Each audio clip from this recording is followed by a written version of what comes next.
Board of Education Muscatine Community School District meeting for Monday, February 12th.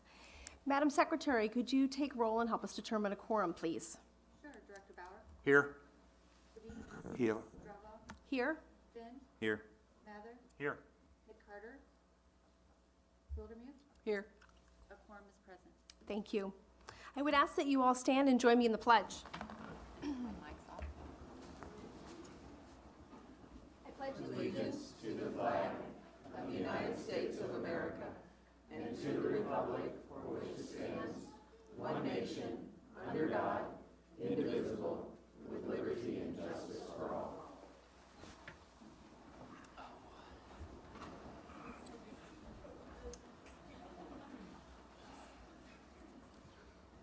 I'd like to welcome all of our visitors this evening. It's nice to see so many people here, and a special welcome to our media representatives as well.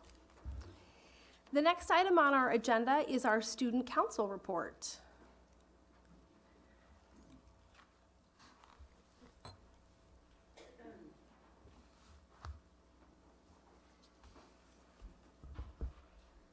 Hi, my name is Megan Custis. I am the current Student Council President, and I'm here to relay a couple messages from what happened in the last month. So, Bowls for Hunger was held in January and raised about $500, putting our total donations to MCSA this year to about $5,000. The Winter Thaw Dance was also in January, which raised about $2,000, which will go towards prom expenses. Senior Survivor is the week of February 26th. We have 7 teams currently competing for 6 spots. During this week, we'll have community events, so please keep your eyes posted on the school website and social media for those events. We'll be holding a casual dance on March 23rd for the Muscatine Humane Society. That's all I have for tonight, unless there's any questions. Thank you for your constant support of our organization. Anybody have any questions for Megan before she slips away? Thank you. Thank you. Thank you. Thanks, Megan. Dr. Reby, the next item on our agenda is a Jefferson STEAM report. Yes. And I don't think it's the kind that rolls out of the building. No, or out of your ears. So that's a good thing. And I'm not sure who, Corey, who is? Lady Berry. Okay.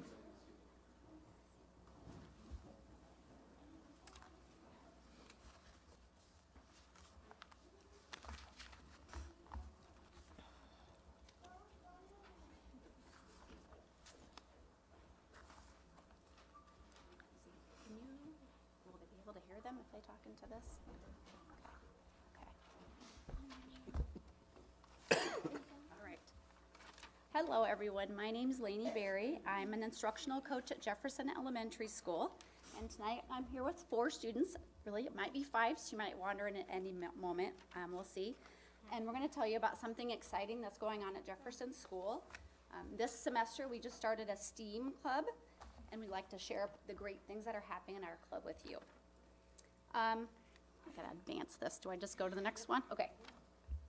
The idea for our STEAM club came as a result of collaboration at our building leadership team meetings. We wanted to provide students with additional opportunities to participate in science, technology, engineering, arts, and mathematics. That's the STEAM, beyond what they experience in the classroom during the school day. The purpose of our club is to provide opportunities for students to find their voice and explore their passions by participating in STEAM-focused investigations. Our original idea was to start small. We wanted to start maybe with 4th and 5th grade, but there was so much excitement among the staff that we decided to expand it to students in grades 2 through 5. Our club meets twice a month after school for an hour. Each meeting is based on a different theme, including themes such as marvelous machines, creative coding, and stupendous structures, for example. The teachers volunteer to plan and teach the activities after school. We currently have 100 students that chose to participate in STEAM Club.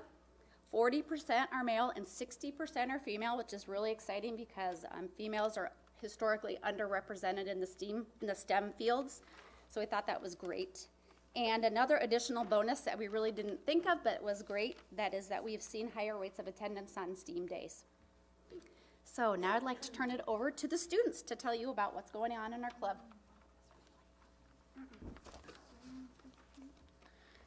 Hello, my name is Xavier Wheeler. I am a fifth grader at Jefferson Elementary School. Hello, my name is Xavier Wheeler. I am a fifth grader at Jefferson Elementary School. I would like to tell you more about what we do at our STEAM club meetings. At our club meetings, we get to explore, build, tinker, and investigate. We have challenges that we work to solve with other students. At our last meeting, we learned about simple machines by building catapults. We used our catapults to launch projectiles as far as we could. Here are some photos of our catapults. And here's an actual catapult that a student created.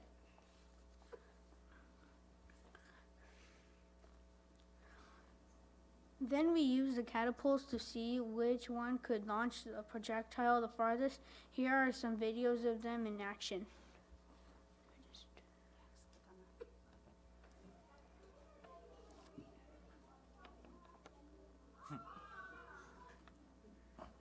Want me to do both?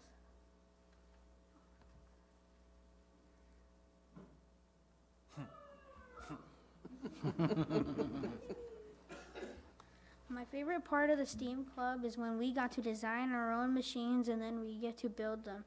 We get to work together to design our creations, and sometimes we get to compete against each other to see which one works the best.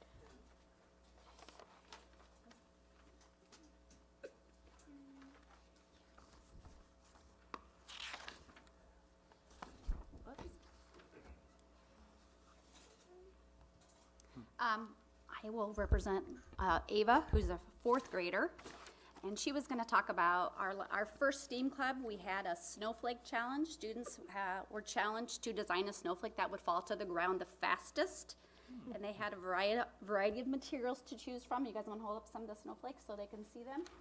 Some are small, some are made out of tissue paper, some are made out of heavier paper, some are made out of wrapping paper. Can we pull that one? And they had some design constraints they had to follow to make things fair. So they designed prototypes. Each student designed a prototype, and then they collaborated in teams to choose one design. Then they refined the design and entered that in a contest to see which one fell to the ground the fastest. So here's some pictures, some photos from our competition with snowflakes. And she said that STEAM Club is great because you get to learn and you get to create. It's hands-on, fun for all ages.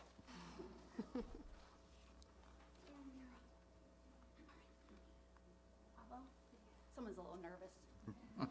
Not just me. Come up and read for him. Come on up here. You'll do great. My name is Pablo Rodriguez. I am a fourth grader. My brother is a little nervous, so I'm here to help him out. And I stand Turn it around. We learned about simple machines by building clothespin cars. Here are some photos of our cars. We had figured out how to design the cars using clothespins, buttons, tape, and twist ties. Sometimes it got hard, but we learned from our mistakes and worked through our stuck points. I like to go to STEAM Club because you learned about technology.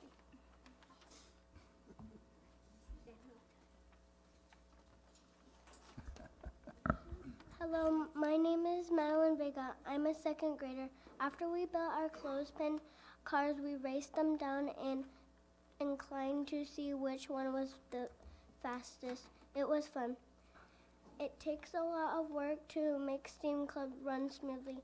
Our classmates and teachers all help each other to make things fun and interesting. We all learn from each other. I think our STEAM Club is the best because we get to make stuff and test it out.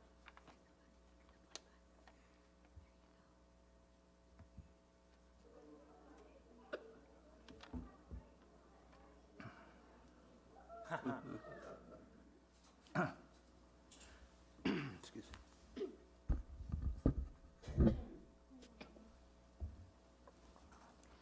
I'll wrap it up. Thank you, Xavier, Ava, Juan, and Madeline. Oh, Ava in thought. So hang on one second, we're almost done, okay? And then we'll give you a round of applause.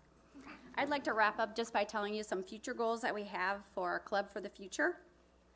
Due to overwhelming demand, we want to extend invitations to include kindergarten and first grade in our next cycle starting in March.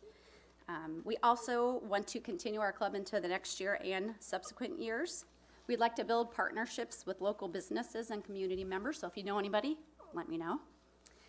We currently provide science classes for students in grades 3 through 5, but we'd love to expand our club into some kind of sustainable STEM or STEAM programming for all elementary kids, so I think that's our ultimate goal. Lastly, I'd like to just give you some feedback that we received from parents, students, and teachers. So this is from a teacher. She's actually a teacher and a parent, and her second grade boys were counting down the days until the first STEAM club. It was the first thing they said when they got out of the bed in the morning, and the first thing they told her about when they got out into the van in the afternoon. This is from Mary Christner. She is a preschool teacher at Jefferson, and she's seen a lot of kids come, as 4 and 5-year-olds, and then continue through Jefferson until 5th grade. And she said she's seen students that may normally struggle throughout the school day experience successes in STEAM club. They become the student that others turn to for help. This is their chance to shine and build their self-confidence. And lastly, some feedback from students. STEAM club is awesome. We get to do things in STEAM club that we don't have time for during school. And I can't tell you how many kids ask me this, do we have STEAM club today? And they're so dismayed when we don't. So lastly, we'd like to just say thank you for letting us share what's going on at our school. And we'd like to say thank you to Mr. Spees for letting us try something new, and to all the great teachers at Jefferson that are just taking their time to make this such a great opportunity for our students. So if you guys have any questions or comments, we're ready. Let's give these young people some round of applause.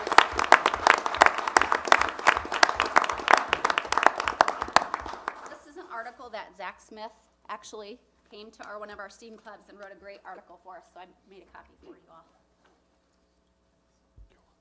Xavier and Pablo and Juan and Madeline, thank you so much for being so brave and coming tonight. I think I can say on behalf of the board, we talk about a lot of things at our meeting, but when we get to see students here, that's one of my favorite parts, and it is great to hear about what you're doing and how much fun you're having, and it sounds like even some learning too. So we are so glad you came tonight. You were amazing. Way to speak in front of all of these people. You did great. Does the board have any questions for these young people?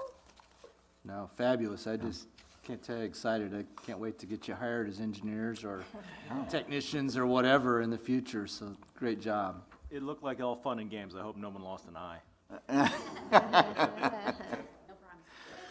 And Mrs. Berry, you did a great job too.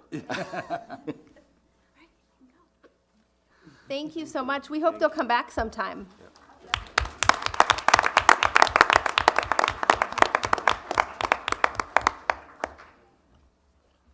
Thank you, Lainey.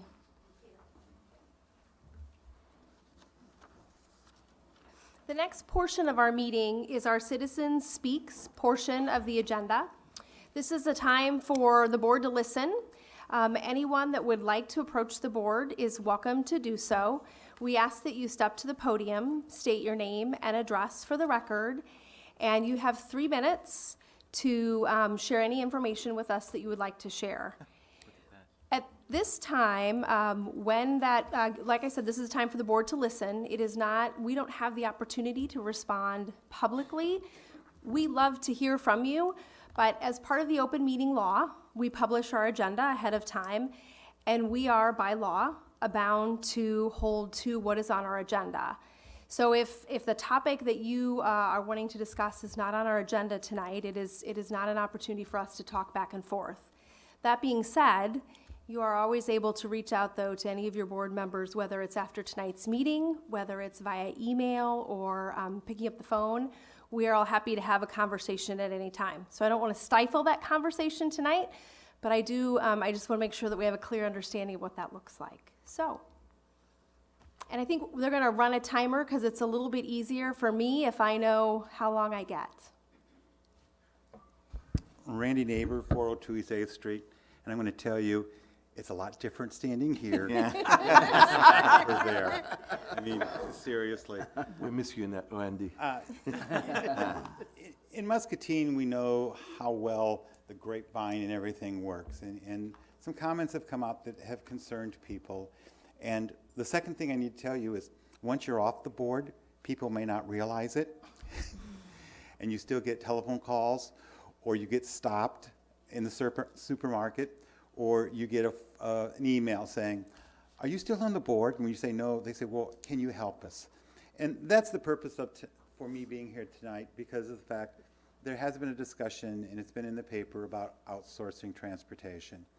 And so what I've done is I've put together a little packet that basically the summary at the top is very good at saying what it is for. It basically says, when discussing outsourcing, it does not guarantee lower costs or more effective operations. For school leaders examining privatization of school transportation services, it is recommended that they follow the resources be reviewed carefully to become aware of the pitfalls and the issues encountered by others across the country. And that's a simple purpose for me tonight, is because I know as board members, Dr. Reeby does a very fine job at presenting both pros and cons. But sometimes we as board members had questions, and what we wanted to ask, we didn't know maybe sometimes how in-depth we should go. And so here's something that I hope you'll have a chance to look at and perhaps use when that time comes up for the discussions. So thank you, and my closing remark is, having been there, I know sometimes it seems that we as the public do not thank you enough for your time and all the work you do. So tonight I'd like to thank each and every one of you, because I know the time that it takes, and I know the dedication of the people sitting at the board, because I've sat there with you. So again, thank you for everything you do for the Muscatine School District and for its students and family. Thank you, Randy.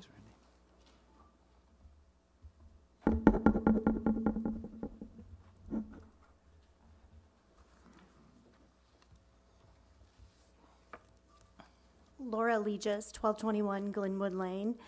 And as a parent who, this is actually my first time I think I've even come to a meeting here that's not city-oriented, actually. But as a parent, and my children are almost done with their time on their here in Muscatine Community Schools, hearing about transportation might be outsourced, and I did contact Tammy, and she graciously got back to me yesterday with information, and I appreciate that very much.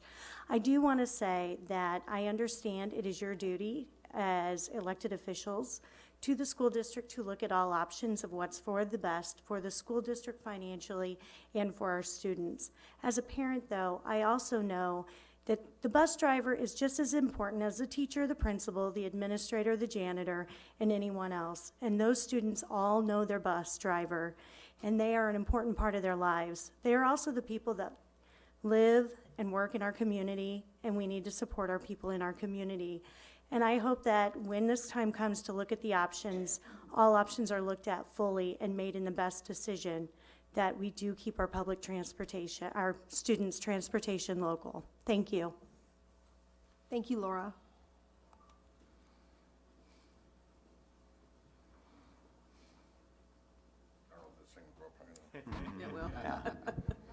Yeah, there we go. My name is Sean Winkle. I am a school bus driver and father, obviously.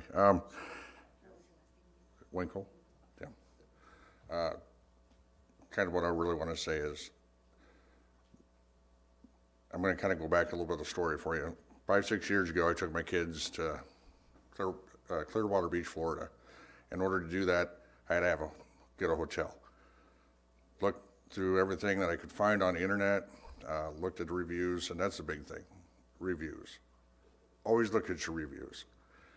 A company can come out and say, hey, here's my pamphlet, this is everything I can do for you, and that's it, that's all they show you. They don't show you the reviews. So when you go back and you look at them companies and you bring up the reviews from customers or the people, you know, things like that, it's going to tell you what you want to look at. I'm not here to sway you in one way or the other, but I really want you to kind of, when you go through your process, really look at the reviews. Really check into that and kind of get somewhat of an outlook on it. Thank you. Thank you, Sean. Oh, 417 Bond Street.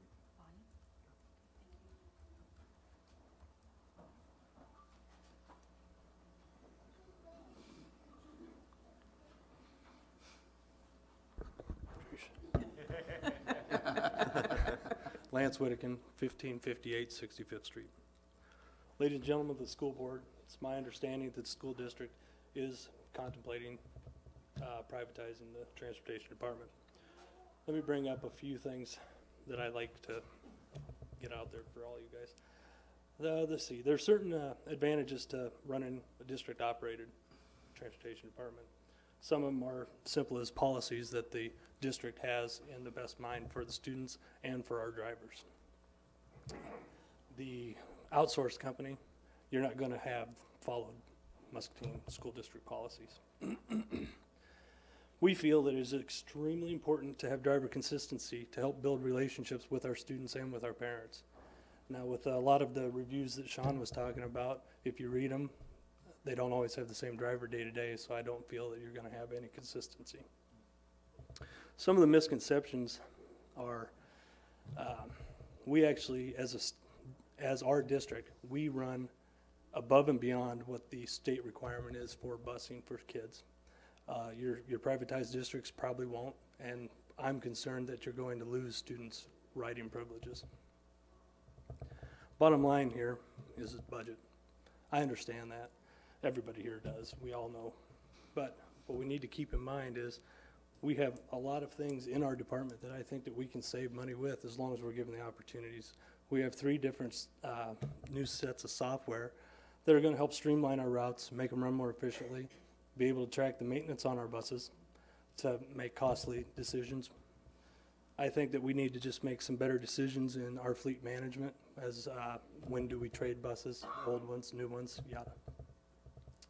I want to bring up the way that we buy our parts.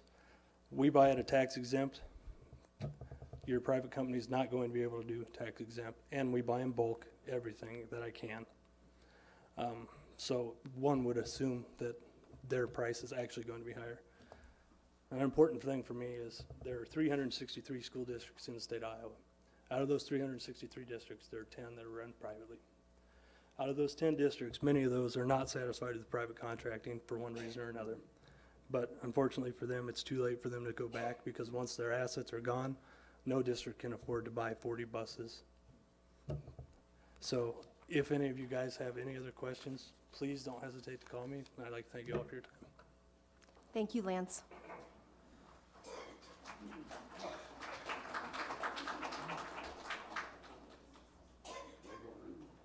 Okay, I'm sorry. Good evening. My name's Greg Weber. I live at 709 Leroy Street. And for the last 13 years, I've been a part of the transportation department as a bus driver, with the exception of a very brief absence in 2013. As a taxpayer, I applaud the district's attempt to address rising costs and declining revenues. It's a serious issue and it needs address. But there's a cost involved in privatization as well. I refer to the human costs. It's highly unlikely that many of us drivers have an interest in continuing with a third-party provider for a myriad of reasons. It's just not what we signed on for. We signed on to drive the children of our friends, in many cases our family, and to be a part of the community, to be a part of this team, to be a part of the district. And up until now, we felt that way. A team that works together and pulls together and helps each other out in times of distress. It's not uncommon for a driver to have an issue during his route. He doesn't have to call for assistance in most cases. It's offered from a variety of different sources. Privatization will result, therefore, in a new crop of strange faces transporting our kids. It's important to realize that for several years, we've kept the same routes, rather than changing a couple of times each year as we used to do. Nobody liked that system. Drivers didn't like it, students didn't like it, parents didn't like it, and I don't think the supervisors really liked it. So we made the decision to get away from that. It's paid untold dividends over the years. You see, finally, we have the opportunity to actually get to know our kids. They get to know us. Parents as well appreciate knowing who's in charge of the bus their kids ride. And discipline issues have been greatly reduced because of this. The consistency and the continuity that these kids have come to expect during their transportation to and from school has been extremely beneficial to everybody involved. Depending on their average age, as a matter of fact, students talk with us about a variety of subjects, and many of us have become friends and even mentors to these kids. When an atmosphere of trust and mutual respect exists aboard the bus, everyone can earn benefits. This is just one of many reasons that I hope and pray that you, the district, the board, thinks very, very long and hard before taking the drastic and indeed irreversible course of action you are contemplating. And I thank you all very much for your time this evening. Thank you, Greg.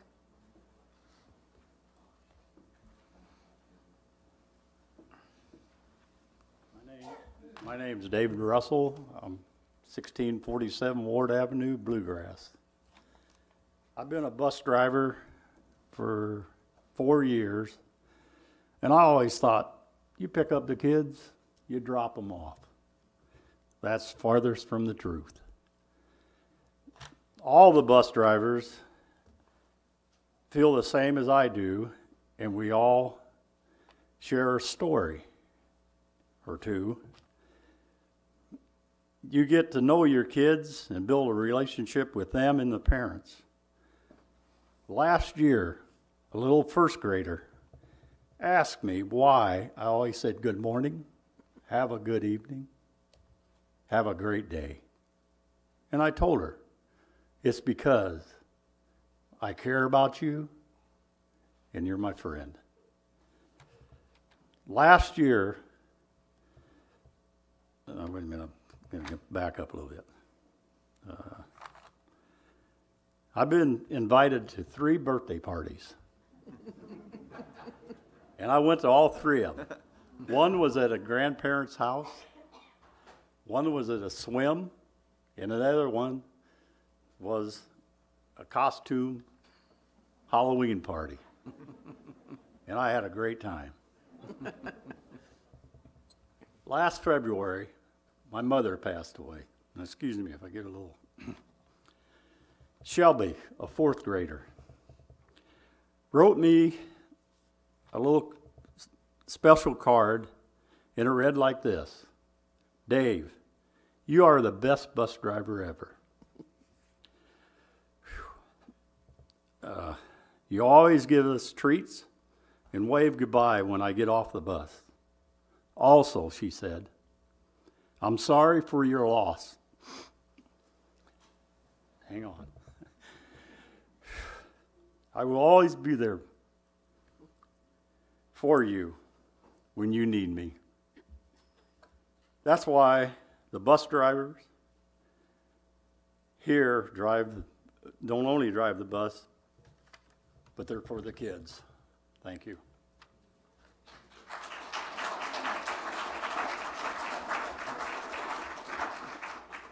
Thank you, David.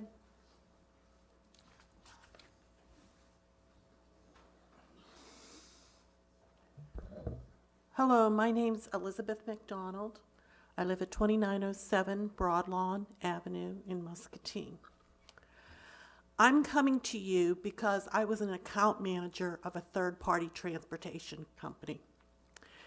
And as an account manager, you go into any company and you basically tell them that you can reduce costs. And here's how we can reduce costs. And for the first couple years, you do reduce costs. But as an account manager, your job is to your company, not to the company that you're providing the third-party transportation services to. And that means you have to bring in dollars for your company. And the better account manager you are, the more money you bring in to your company.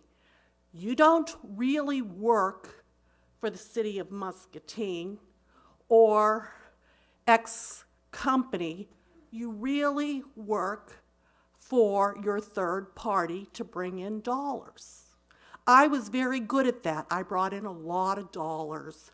I made a lot of money as a third party account manager. That's why I'm here. It is not in the best interest of Muscatine to outsource their transportation. Muscatine can reduce the cost of their transportation by looking inside, hiring very good consultants that can help to go through their processes, look at their maintenance and other things, and provide them with concrete ways that they can reduce their transportation. Any large trucking company would have these available and probably could provide that consulting service to the city of Muscatine, and you could reduce your costs tremendously. But outsourcing them and going with a third party is not the way to go, and you will not be able to go back. Once you've sold your buses, you're locked in. And that's what an account manager wants. Because once you're locked in, after your contract is over, I can bump up rates, and I can bump them up as much as I want. Thank you.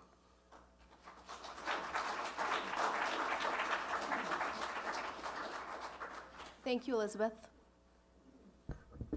Hi, my name is Kirsten Anderson. I don't live in Muscatine. I'm from Davenport, member of our local 887, City of Davenport. You've had a lot of great ideas from your actual bus drivers, and that's wonderful. Great tips for you. I just wanted to add a few things. When schools want to privatize services, it's about saving money, as the last person mentioned. The contracted companies probably pay their employees less, but that's not the real savings, right? The real savings come when you eliminate benefits. Do you want to be a part of the race to the bottom? Do you want to not have any affordable health insurance? Is that fair to your fellow community members, your relatives, your children? And control, like the other gentleman mentioned. When you contract out drivers, you lose a great deal of the ability to quickly implement changes and in the precise way that you want to. It's your children that these drivers are driving. Don't you want them to have the best? Thank you. Thank you, Kirsten.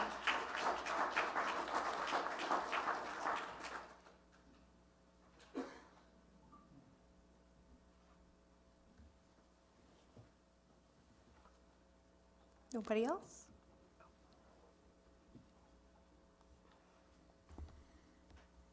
Sherry Reno, 2117 Skyline Drive. I don't have a lot to say. I just do want to echo because I feel like we've heard a lot from drivers and administration, but as a parent, my oldest is 22. Kids have been on the bus for years. I am going to get emotional because of what David said, because he does drive my 5th grader now, and she loves him. She's had a really struggling 5th grade, and the only reason I can get her down the hill in the morning is so she can see him, and he says good morning. So anyway, on behalf of the great staff, I've never had a horrible bus driver in all those years, and if I do, you address something and it's handled, we won't have that option. So please keep that in mind. Thank you, Sherry.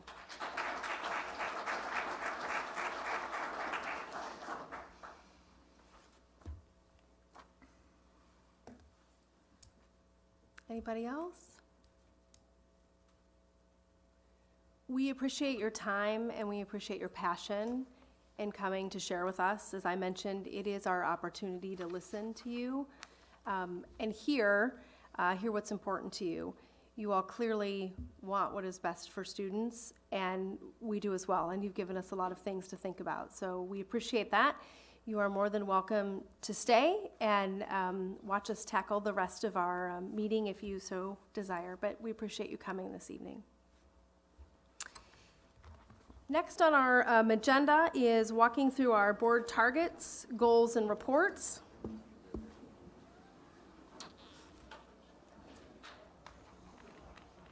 We'll wait just a moment while the council chambers clear.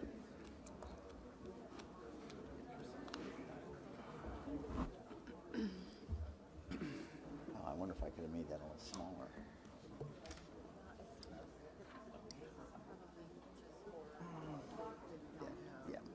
Yeah. What's that? What now? It's 17. What time? Yeah.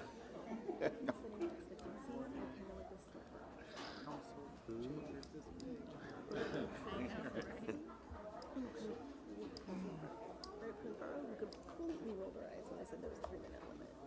Oh, really?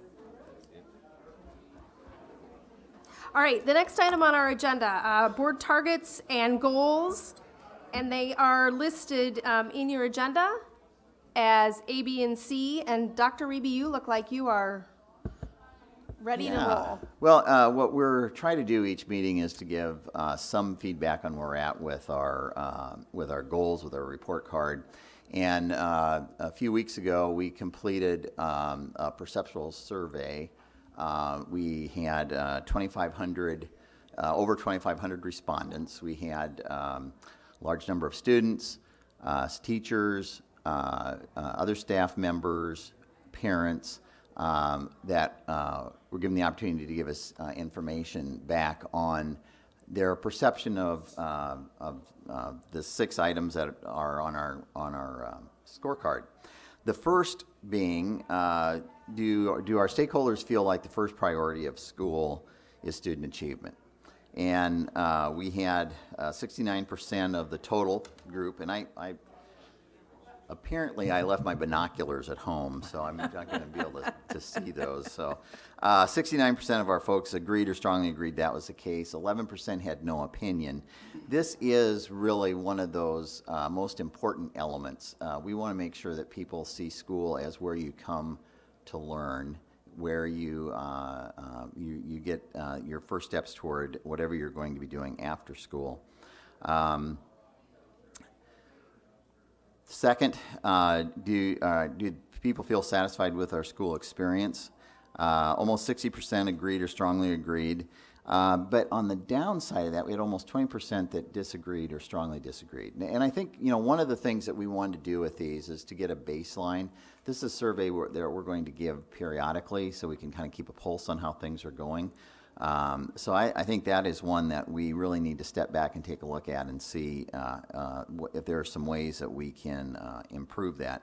Because it's going to be, we want people to not only feel satisfied, but really happy that they're there.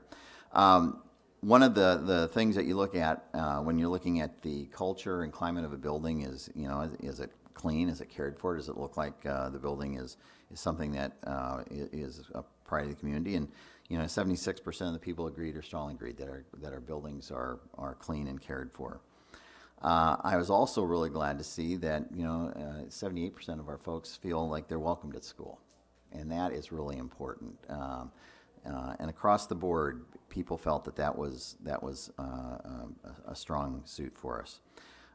Communication is one that we continually are working on and addressing. What we're striving for is our communication is timely and clear. And just a little over half the folks said, yeah, we agree with that. But almost 28% of the folks didn't agree with that, and 18% had no opinion. So that is a place to grow. Now, we have started a group to take a look at some marketing strategies for our district.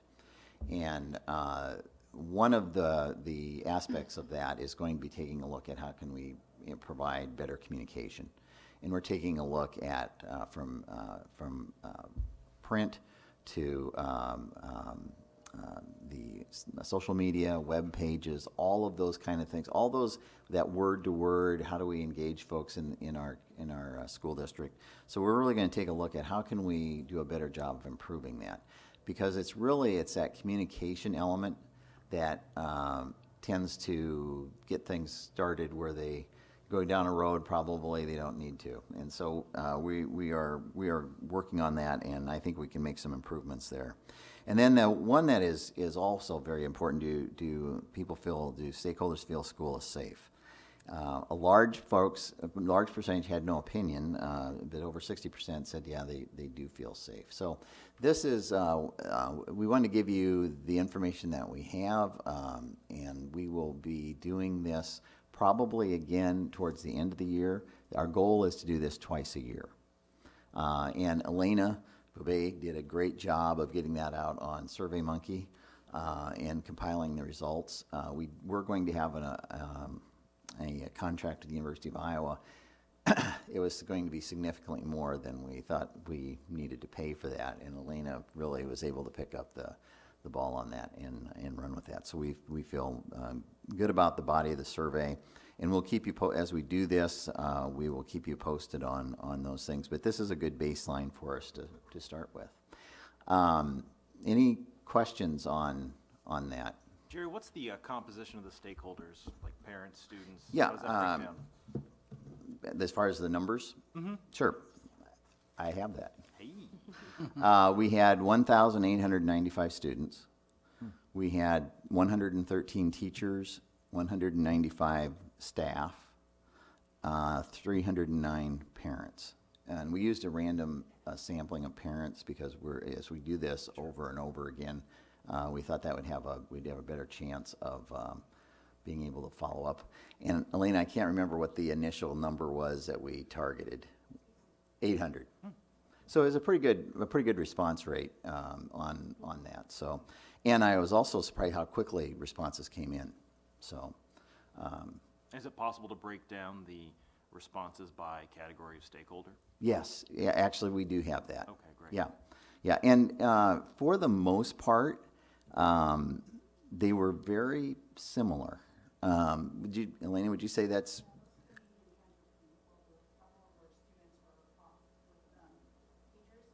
Sure. Yeah. Okay. Yeah. I had a couple of parents call, and they had a question about the survey. And they said, we just don't know. And I said, well, that's okay. That's why there's a no opinion on there, because typically parents get some feelings on these from what their kids tell them. So that would be to be expected. So no, it's a good starting point. And it was anonymous, correct? Is it anonymous, or do we? Right. No, it's anonymous. Yeah. Can we can't. Well, we don't know who provided the responses. Yeah. We know where they went out to. And did they provide opportunities for improvement, like what would make them feel safer or whatever? Were they allowed to? No, we didn't do any of the open-ended because it's just too complicated to do that in a survey if you're going to code those and do all that kind of stuff. We wanted to keep it since we're going to be doing this multiple times, we want to keep it as simple as possible. Now the questions, there were multiple, those are the research questions, but each question had questions that were supporting questions for those. And one of those had to do with, would you recommend this school district to a friend or neighbor? Mm-hmm. I don't know where we got that suggestion, Aaron. And what was the answer? Well, I can tell you that.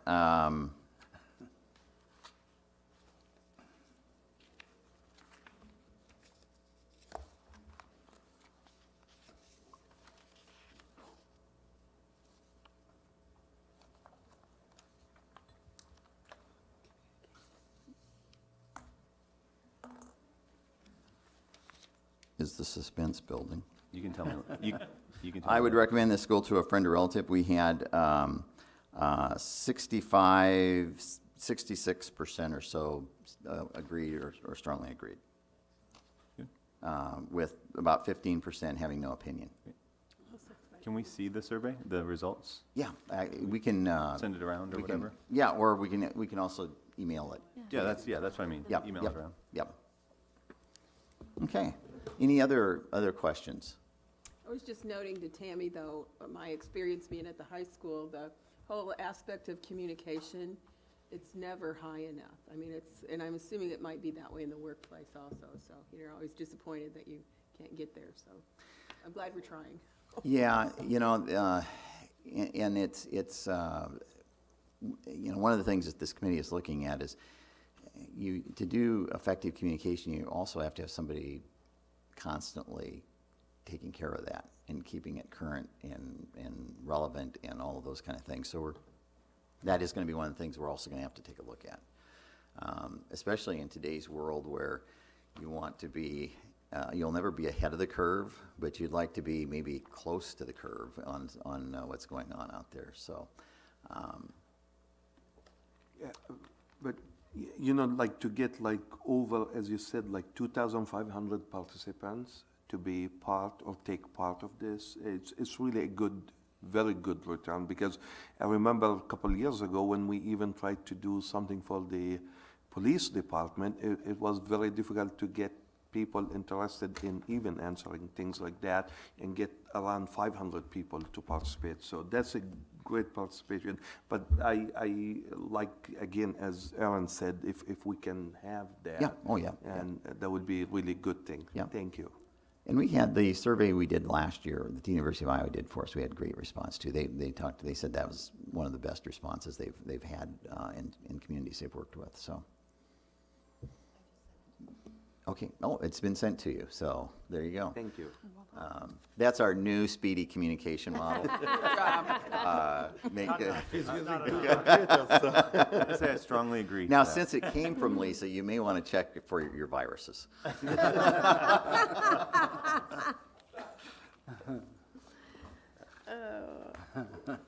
Thank you, Jerry. Next on our agenda, under action and possible action items, the following are considered to be routine by the Board of Education and will be enacted by one motion. There will be no separate discussion of these items unless a director would so request, in which event the item would be removed from the consent agenda and considered in its normal sequence. Those items are minutes, employment recommendations, bills and claims, and policies. What are the wishes of the board? I'll make a motion to approve the agenda as presented. Second. It's been moved and seconded to approve the consent agenda as presented. Is there any discussion? Just one question on the employment recommendations. Are we no longer doing where we put the salaries there on the new hires? Oh, I'm not. Can we go back yeah. to that? Yeah. Awesome, yeah, thanks. yeah. Thank you. That's all I had. Okay. Any other discussion? Hearing none, all those in favor, please signify by saying aye. Aye. And opposed? And the motion carries.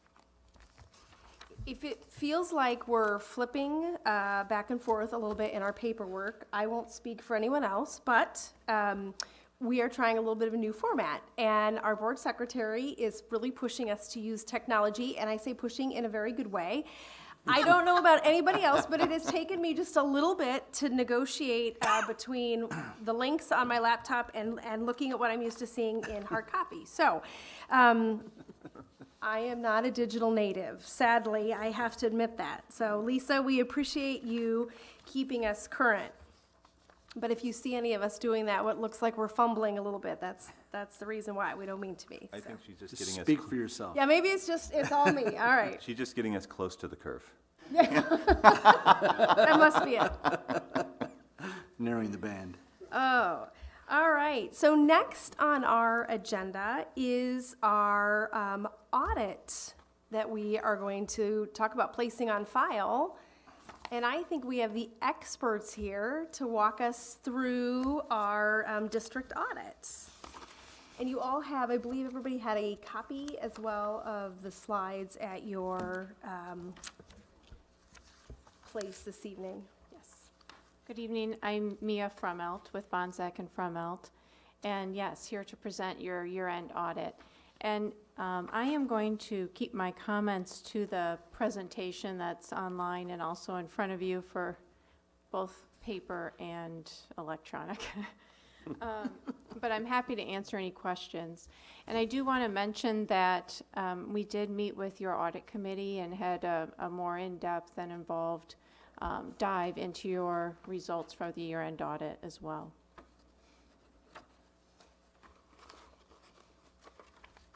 So we actually complete 3 audits: the financial statement audit, the government auditing standards audit, which is an audit over your internal controls and your state compliance and compliance with laws and regulations, and then a federal audit, which is over your significant federal programs. And all of those results show unmodified opinions, which is the highest level of opinion you can receive. So you had excellent results. As part of the year-end audit, we provide a financial report, and there's also 2 letters, a board communication letter and a control deficiency letter that you would have also received. Okay. So the first slide is just to summarize some financial results. If you were to look at the district on more of a commercial basis and all funds together, you would see that total equity is at $41.8 million. And that is an improvement of $2.2 million from the prior year. The requirement in a government is that you take total equity and you divide it into 3 categories, which is what you see up there. And your largest category, the $44.5 million, is investment in capital, which is your buildings and your equipment and software and so forth. The non-income producing type assets. And the second category is your restricted category. That's $10.6 million, which is restricted by an external party, and in your case would be the state. Restricts how those monies can be used. And the remaining is the deficit of $13.3 million. And that is not unusual. And the reason for that is a few years ago, you were required to record the full liability for the IPERS benefit. So if you want to see how you're doing, we suggest that you add that benefit to that 13.3, which at the end of the year was 22.9. So you can see that you would have been in a positive state if you did not have that.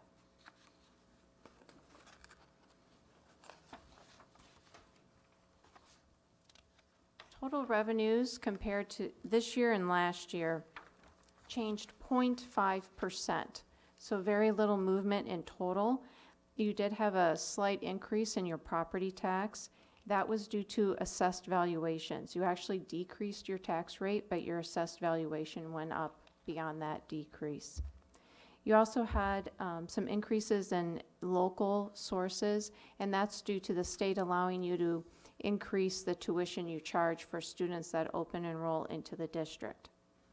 In terms of state monies or state appropriations, that column is made up of both, several pieces. Foundation aid, which is enrollment formula, your commercial and industrial rollback, that is the portion that used to be property tax, but now the state backfills that portion. And then categorical funding, which is state monies that must be used in a particular purpose as established by statute.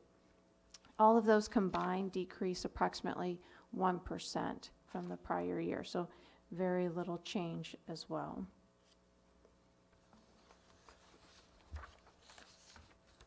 Expenditures compared this year to last year. In total, you have an increase of 2.53, or excuse me, of almost 5% when you compare year to year. But a large portion of that fluctuation is in your capital and will fluctuate greatly based on what type of capital plans you have in place. And this year you had the Jefferson playground, you purchased some buses, you had a gym entrance and some auditorium seating. So you can see quite a fluctuation just based on what you decide to improve in your capital plan. So I like to look at instruction and support services together, and see how those have changed. And those have changed 2.5%, which is right in line with what you had planned. You had salary and benefit increase approved at about 1.75 to 3.5, and payroll and benefits is going to be your largest cost in a district. So it's right in line with what was planned. Mia, could I ask the change in support services there from 16 to 17? That's, I don't know, spitballing about 7-8% increase right there. What does that include? That's going to be your non-teachers. Is that the best way to put that time?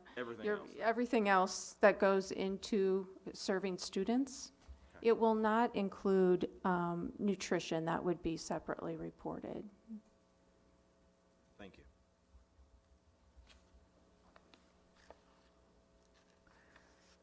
Okay.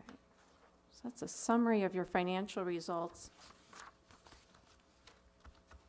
We did have some items to report.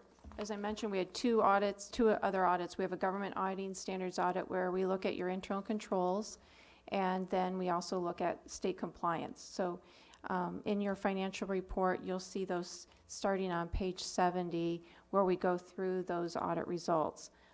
None were at a material weakness level, but everything there was required to be reported. The significant deficiencies are very isolated to the foundation. There were none over the district. For the single audit, we did have some findings over your Title I program, again at a significant deficiency level and not a material weakness. I want to explain why I keep mentioning that. There's a hierarchy in findings, and material weaknesses are your red flags. That would mean that there's such an error that a material error would not be identified in a timely manner. I'm sorry, the issues regarding the deficiencies with the foundation should be corrected with the new foundation model with the community foundation. Yes, is that correct? That's correct. Yep. They were design access type controls over the foundation, so that will change. But the significant deficiencies are findings that are required to be reported but don't reach to that material level. And there were no compliance findings over your Title I program. And then last, the control deficiency letter is a separate letter. Those are more along the lines of observations and advice. We're out here, we're looking at your records. We might observe things that we think may be helpful for you or suggestions that aren't necessarily at a finding level, but we just wanted to make you aware of them. And then this slide is just to point out a few things that weren't covered earlier. The nutrition program is its own separate fund, as you know, and I just want to point out that it continues to have improved net position because the expenditures and revenues are being maintained. You do have requirements with the federal child guidelines on your pricing. But that is continuing as planned. You are still dependent on that federal award, and you'll see that when you look at those financial statements. There's also a new footnote, and it's on page 44 of your financial report. It's called tax abatement. That's brand new this year. That will be a recurring footnote. You're now required to report tax revenue foregone as a result of economic development. And it's the amounts you see there are only for the current year, okay? And we get that information from the city, or the district gets that information from the city. And then last, there's quite a lengthy footnote in your report on new standards. And I mean, it's probably 2.5 pages long of new standards. The one I would point out to you is number 75. That will be effective for you for June 30 of 18. And it is requiring you to calculate differently your other post-employment benefit, which is the benefit of staying on the district's health plan at the same rate as a current employee until you reach 65. You're statutorily required to do that. That can't change. But there's a change now in the accounting for that and the reporting for that. So you should see a change coming in the near future.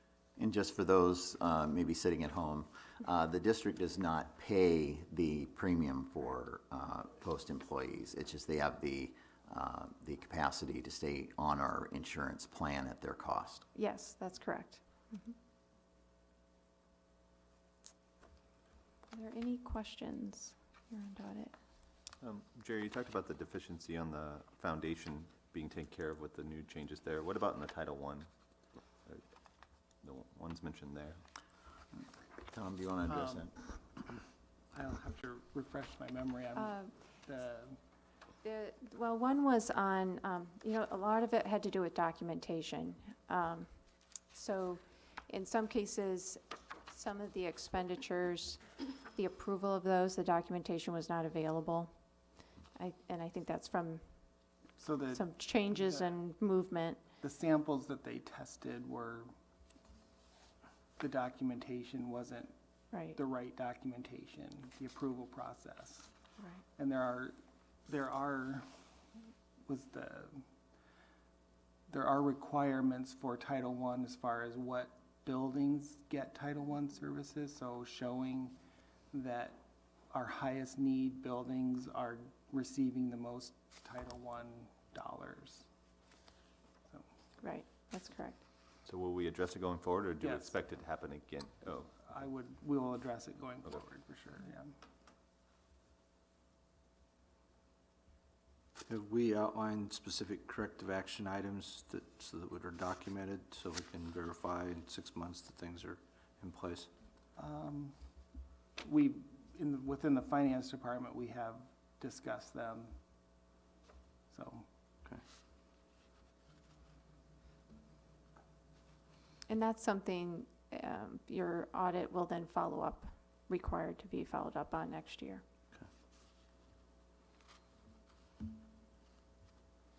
Anyone have anything else? Any other questions?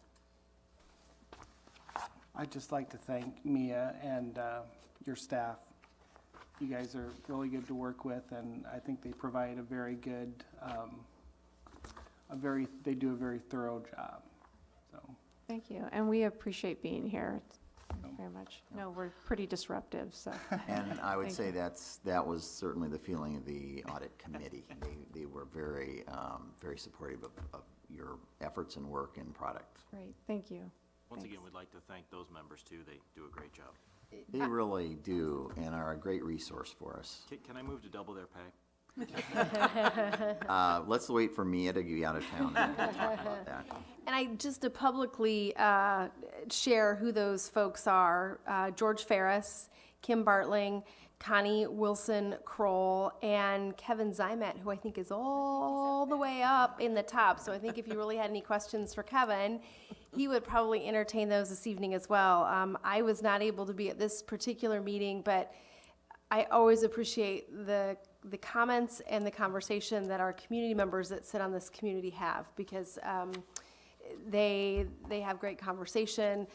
All of this means a lot more to them, more so than, to be very honest, it does to me, because it's a lot of pieces to go through, and they offer a lot of commentary as well. So we really appreciate your time serving your community in this particular way. Kevin, I know you do it in many other ways as well, but we certainly appreciate your time to the audit committee.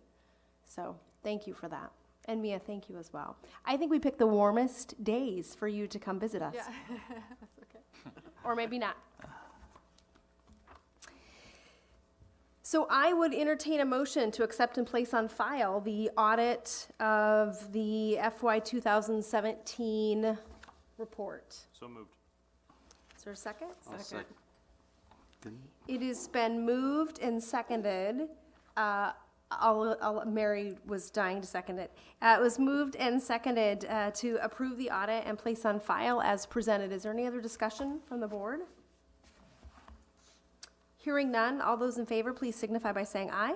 Aye. And opposed? And the motion carries. The next item on our agenda is to tackle the naming of the new MHS physical education facility and the proposal before the board, and we've had some other conversation about this, is to do that in honor of Chuck Van Heck.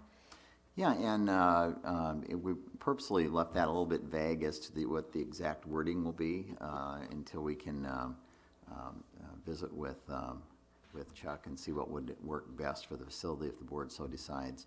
But we had some staff members that spoke to this issue at our work session. Chuck has been not only a long-term athletic director, he's been a principal a couple of times for the high school when the district was short. And we had a number of people spoke about the mentoring that he did, both personally and professionally, to help them along in their careers.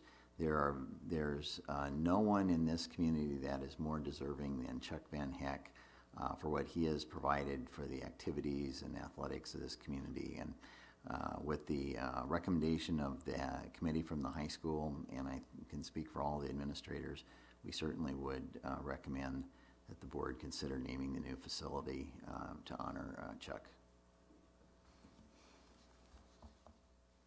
Well, I would like to say a couple things. You know, I was moved really by all the stories that we heard from most of the people that work with him throughout many years. And I know that some of them were at some point in time his students, but they became co-workers with him and they worked together. And it was really moving stories for those of us who heard all this. So I would like to have the honor to move to name the new MHS physical education facility to honor Chuck Van Heck. Is there a second? I'll second. It's been moved and seconded to approve the naming of the new MHS physical education facility to honor Chuck Van Heck. We will establish the specific wording, but will be in Chuck's honor. Is there any other discussion from the board?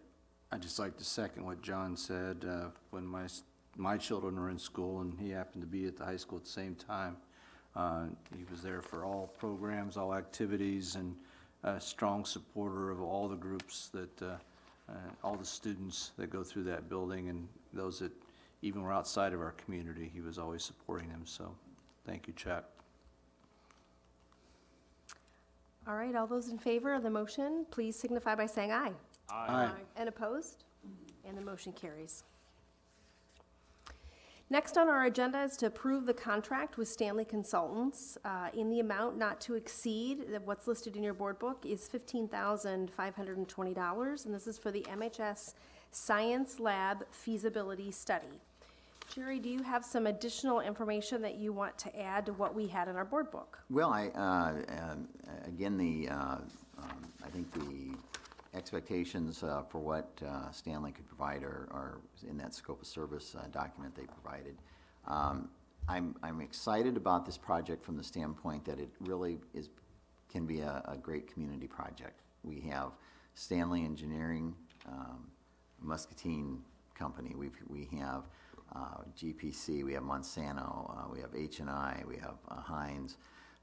We have companies here that are all about science, all about STEM, and by bringing those folks into this conversation, I think we can really have something unique for our district and for our kids. So, you know, I think Stanley Consultants will do a good job for us. One of the things that really impressed me was when they said, you know, we have alumni that want to be involved in this project, and that's a nice thing.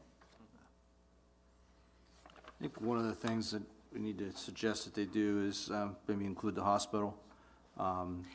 Yes, I agree. And even our local law enforcement. Those are heavily related with STEM activities. That's a very good idea. STEM careers. Yep. And then smaller businesses. I think we talked about that the night that they were at Garfield, not Garfield. Grant. It was a G school. Sorry, I knew where I was at. But we need to bring in those smaller businesses too, because they're heavily involved with. I agree. Different aspects than just your simple engineering and so forth. It goes way beyond that. So. No, that's a very good idea, and they have been very open to suggestions, and they really seem excited about taking on this project. Would we expect them to take this completely through? I kind of know the answer, but just to make sure everybody's aware.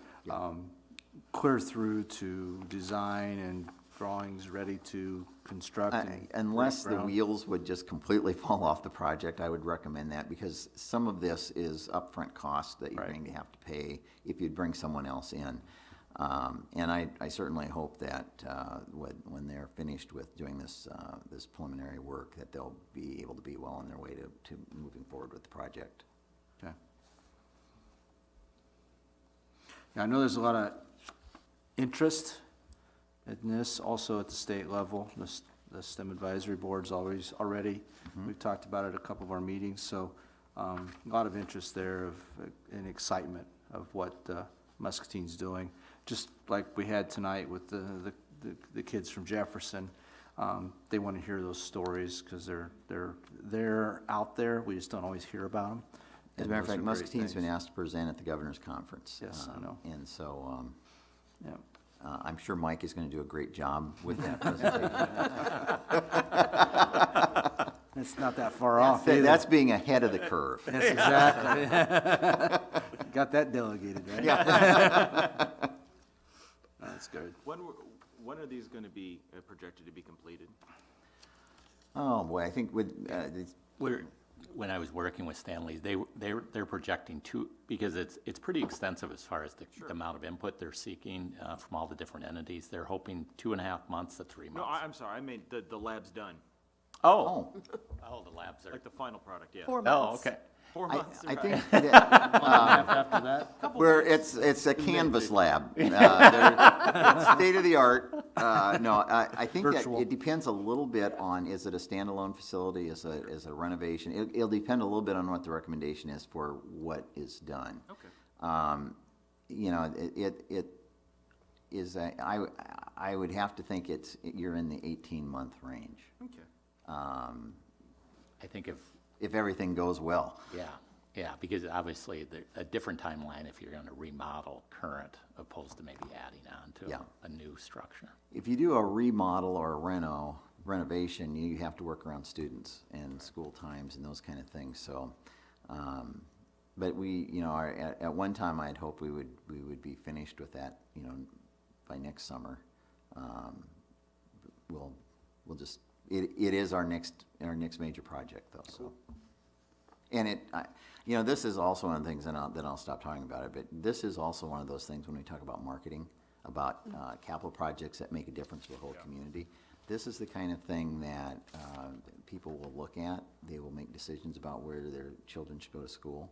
And hopefully where businesses say, we would like to make sure we're there because there's a labor pool that will be skilled and ready to go. We're also, MCC also needs to be, I don't know if they were necessarily listed in there, but they need to be a vital partner in this because we need that K-14 model to make this work. So they will also be part of the conversation. I'd like to make a motion to approve the contract with Stanley Consultants in an amount not to exceed $15,520 for the MHS Science Lab feasibility study. Is there a second? I'll second. Go ahead. I'll second. I love it when you all want a second. It's been moved and seconded to approve the study, approve the contract as presented by Stanley Consultants in the amount not to exceed $15,520. Is there any other additional discussion? Hearing none, all those in favor, please signify by saying aye. Aye. Aye. And those opposed? And the motion carries. Tom, this might be the most exciting part of the entire meeting. Okay. Budget guarantee resolution. It is important. I do not mean to take that lightly. And before I talk about that, I do get complimentary copies of the audit report, so if you want a hard copy, I have 7 left out of 10. Oh. So, yeah, I took one, Nicole has one, and maybe Jill, maybe you have one, so yeah, there we go. So First come, otherwise first it serve, will huh? be posted on our website. If and I you know cannot all sleep got tonight, them. be sure and turn to that. Okay, so tonight we're asking that the board approve the budget guarantee resolution. It's it's an amount of spending authority added to a school district's budget. So I'm talking about next year, now FY19. And the district's authorized spending limit, so that the district's authorized spending limit is not less than 100% of the prior year, so fiscal year 18, without the budget guarantee. And so I put in a colored chart to kind of follow what does budget guarantee mean and how much does it, what are we talking about here? So this chart is based on 0% SSA, because technically that's what the law is right now until they approve that amount for next year. So based on 0%, so kind of if you think about worst case scenario, we would be looking at $1.3 million of budget guarantee. And if you look at the chart for FY18, you see our enrollment, so our budget enrollment or certified enrollment for each year. The cost per pupil won't, in this scenario, change. It won't change. You can compare the regular program district cost, that simple formula, enrollment times cost per pupil, and then we're guaranteed a minimum of 101% of last year's regular program district costs. So it calculates to $1.3 million in a case of 0% SSA. And again, that's all property tax, and based on our valuations that we already have, that's about $1.02 per thousand. So out of our total property tax rate, $1.02 is related to budget guarantee. Last year it was 41 cents because it was our budget guarantee last year, or this fiscal year, was $535,000. So again, that's if it's 0%, and I believe if we get 1%, I think it goes down to $900 and some thousand. So if you remember right, our total levy rate from fiscal 17 to 18 went down by $1.22 also. So next year, depending on what SSA lands, we may be talking flat, we may be talking a small increase. So we'll be going over that in the next few meetings. So any questions on budget guarantee? It's an annual resolution that the board has to approve before April 16th this year, since the 15th is on a Sunday. So, and we're just being efficient and I guess taking care of it this far ahead of time. Move to approve. Is there a second? I'll second it. It's been moved and seconded to approve the budget guarantee as presented. Is there any other discussion? Hearing none, all those in favor, please signify by saying aye. Aye. And opposed? And the motion carries. Thank you. Thanks, Tom. Thank you. And I like the color coding. Thanks. That's helpful. The next portion of our agenda is our discussion and information. And I think next up is our Juntos program presentation. I've been practicing saying that today. And I think Krista is going to share some information with us. And Krista has company.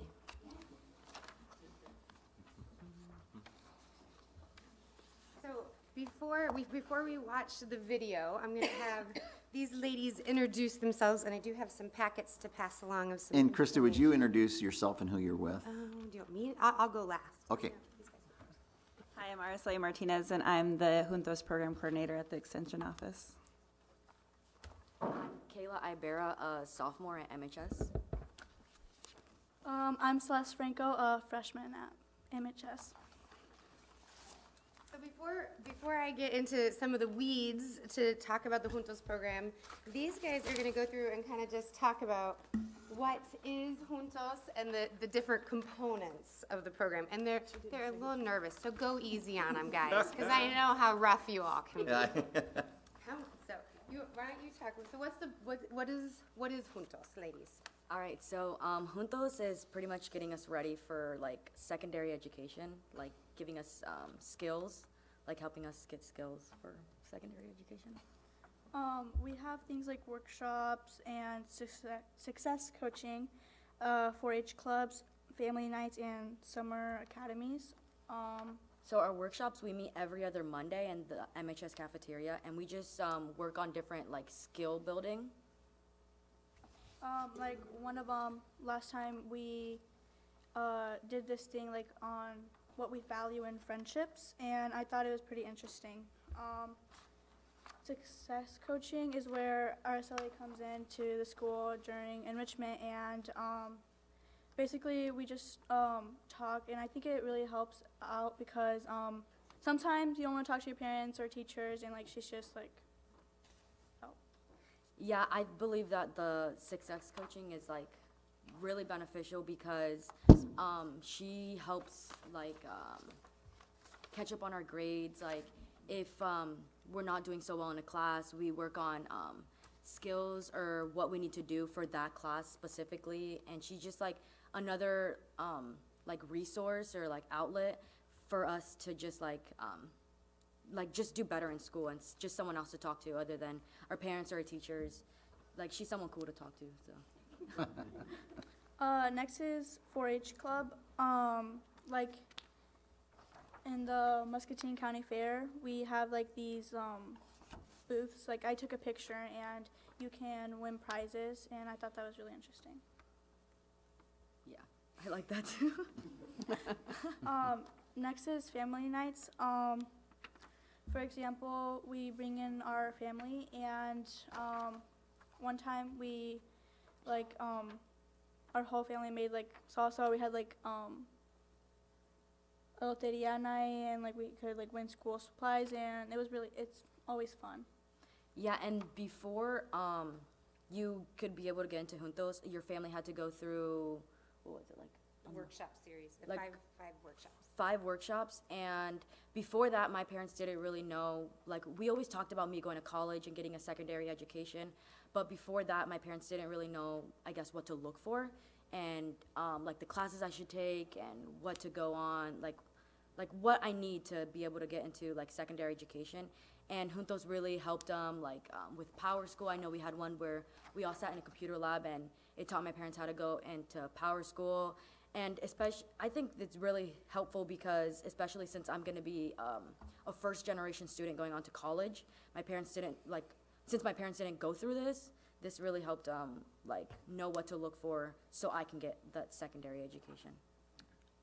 Next is the summer academy. I think these are one of the funnest things we do at Juntos. Like, for example, we went to this thing called Mais, and it's basically like kind of like a conference, and we stayed there for 3 days, and it was kind of like, yeah, it was camping, and I like made a lot of new friends because it met a lot of new people. I had to stay with like girls, and I didn't know them at first. I was kind of uncomfortable, but at the end we all still talk to this day. And Summer Academy also includes some college trips that we go on. And I know, I'm a sophomore, so I know that, like, what I think I'm gonna do in the future is not what's gonna end up happening. We went to a conference specifically in Iowa State, and we were talking to some of the mentors. And at first, when I was a freshman, I thought I wanted to be, like, in the medical field, a nurse, you know? Like, it's fun to be a nurse. So we sat down and had, like, a serious conversation with this girl. And it turns out I don't want to be a nurse. I don't want to be a nurse. So Summer Academy and just like all the stuff that we go through really helps us build with other people and just bounce ideas off each other, and to see like what we want to do and what their interests are and what they have gone through, especially being in our shoes. And we also go on college visits. I know that we went to Cornell College, which right now I'm really interested in. I feel like I'm going to go to that college, and it was all because of RSLE, but you know, things change. So, and I believe we are going on more college trips. So I feel like that's really beneficial because we really get to see like what to look for, and we also get to talk to student panels when they're there, and we can ask about like AP classes and just what to look for and what classes to get so we can go on and be successful in secondary education. Thank you. Good job, ladies. Yeah, I think you did. And so now I'm just going to fill in a couple little gaps, but really, you don't need me. After that, you guys did a fabulous job.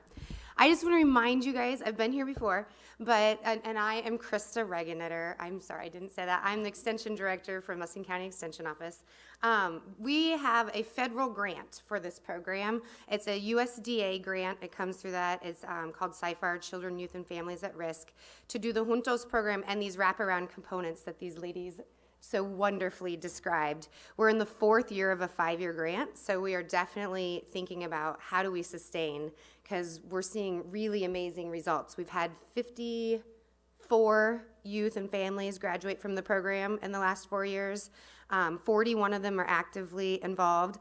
Araceli goes twice a month to the high school for our 4-H club, which we do get busing from the middle schools over to the high school. We very much appreciate that's part of our MOU that we have together for this program.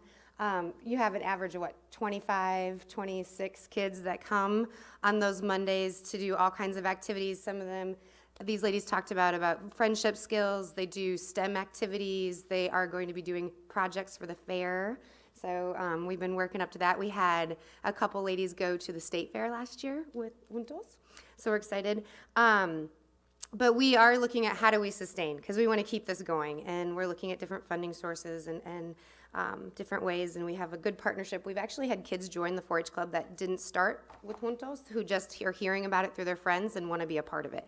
So we feel like that's very much a success for us. I'm trying to decide if there's anything, because I know you guys had a long night. On the handout that I gave you, I just want to point out that on the front page it talks about what is Juntos and those components, but on the back shows some of our research data. This is a research grant. So how many times do you guys get to do surveys a year? Do you remember? Like 2. 2 now, but the very first year you got to do them 4, and their parents did them twice the first year and then once every year. And all of that data and the data that we get from Brian Brock, we ship to Oklahoma, because this is a multi-state research project. And so we are seeing some great things, and really, I think you guys just attested to them, but that the kids' sense of belonging at school is increasing, their problem-solving, critical thinking skills. There's evidence of them developing those skills more because of their involvement in Juntos. And the family communication, I think, is a huge one, where families are talking about the steps to get to college and higher education. And when we talk about college, we do not just mean a 4-year degree. We talk about all the different things that it means that what you can do after high school. I do want to just say, because I have the Muskie way thing, I very much feel like Juntos aligns with the goals of the school district, with focusing on career pathways, developing engaged leaders. Did they do a great job, or what? See, it wasn't so bad.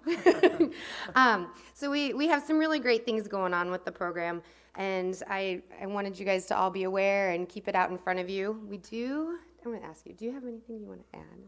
Araceli is really the one who makes all this happen. I just sit back and say, go, good job. No, I mean, I really enjoy working with the kids. I myself am a first-generation high school graduate and college graduate. So it's really, I grew up here in Muscatine, and I had really great teachers and mentors when I was here, but I think that this program just takes it to a completely different level, and it's really great to be seeing the changes that these kids are making. Araceli, if there are kids or parents out there who want to get involved, what do they need to do? Contact me at the extension office. And is the graduation date set yet?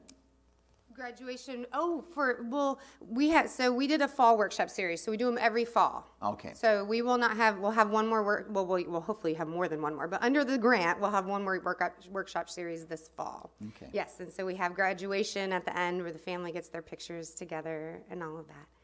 That is a nice way to celebrate. But that's really just the beginning of Juntos, because that just gets them then to all these other opportunities that they have. Does anybody have any questions? We do have a short video we'd like to show you that all of the the folks that you're going to see in this video, we just recorded this at MCC's new one-button room. They have a new room in the library. Yeah. And then some folks at Iowa State helped us put this together. Is there a way to back it up to a little bit to the beginning? It skipped a little, but just a tiny bit. Do you guys have anything else you want to say? Any questions before we do that?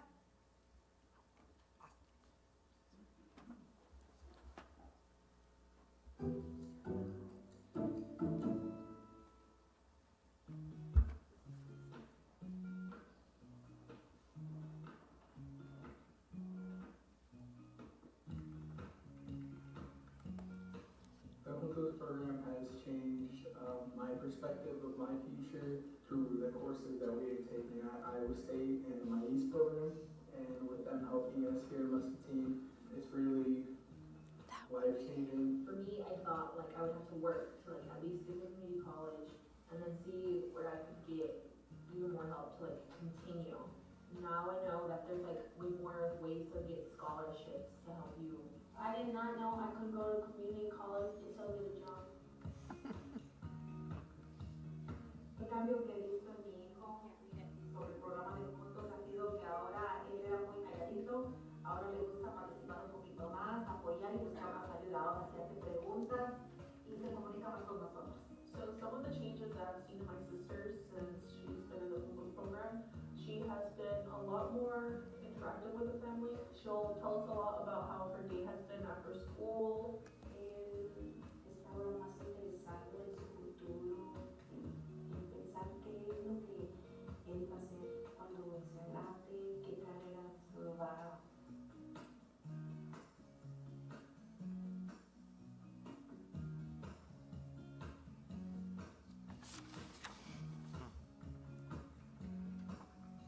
Educational. Fun, educational, because you get to learn a lot of things, and we go on trips, it's fun.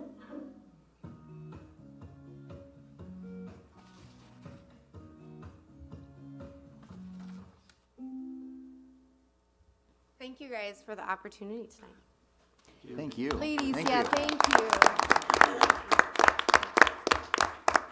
Kayla and Celeste, we said earlier tonight, we had some other students that presented, and it's great to see students come in, and you all had to sit through kind of a long meeting, and we appreciate that. There's nothing better than hearing you talk about, hearing your excitement, and talk about being a first-generation college graduate. That is so exciting. So congratulations on all your work, and we'll be watching to see what you do next. So thanks. All right, Tom, it's back to you with December financials. Okay, presented in the board packet, our first page is the December treasurer's report. And no comments of anything unusual or anything for December. The next 3 pages are related to the general fund, actual revenue, expenses, the budgeted revenue and expenses, and then in what areas were we different in those budgeted areas. No other comments about the actual revenues. Small comment would be our income surtax, which that funds our instructional support levy. There's a 1% income surtax, and we get 75% of that in December, and the rest comes in February. So.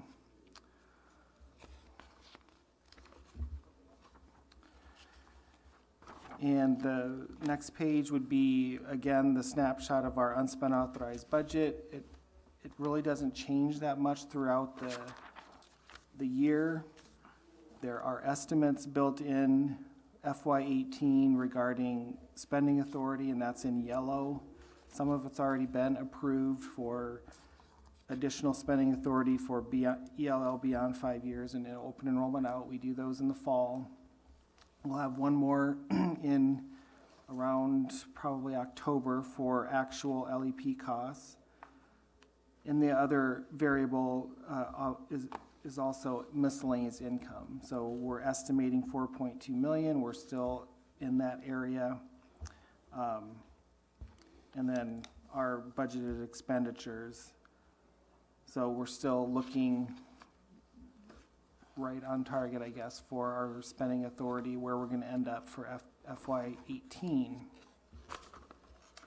The next two pages are related to the activity fund, and it's a little different format of a report. It comes directly off of our finance system, so there are notes off to the side about certain fund balances that are negative, so those all get addressed. And then the last page is going to be the school nutrition trend, and it just looks at total revenue, total expenditures year-to-date through December. It has a comparison of last year, and then a comparison of breakfasts served and lunches served, where we're at year-to-date compared to, say, December of last year at this time. So, no other comments? Any questions for Tom? Tom, thank you. The last thing we have on our agenda, just a couple of announcements. February 19th is a no school day. That is President's Day. February 26th, that'll be a Monday, there is a board work session. We'll be meeting at 6 p.m. and we'll be at Franklin Elementary. As we have an opportunity to do these work sessions, we are being out in our buildings throughout the district, which gives directors an opportunity to see buildings, either one maybe that we haven't been in for a while, or if you're a new board member, one that you just haven't had an opportunity to see yet. So we'll be at Franklin on February 26th. And then March 5th will be our regular board session, and that'll be at 7 p.m. and we'll be back here at City Hall. That has been moved 1 week early to accommodate for spring break, which is the following week. So that is March 5th. Does anybody have any other announcements or anything they would like to add? Hearing nothing, I would entertain a motion to adjourn. So moved. And now you're all going to get quiet I'll on make me. a motion to adjourn. So I think it was moved by Wildermuth, seconded by Finn, Oh. to adjourn the meeting. Is there any discussion? All those in favor, please signify by saying aye. Aye. And those opposed, and the motion carries. Thank you for joining us this evening.